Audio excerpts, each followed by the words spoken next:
అందరికీ శుభోదయం. నా పేరు వర్షిత్. నేను 2వ తరగతిలో చదువుతున్నాను.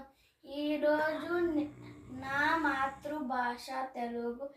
ఈరోజు నేను ఒక వేమన పద్య చెప్తున్నాను.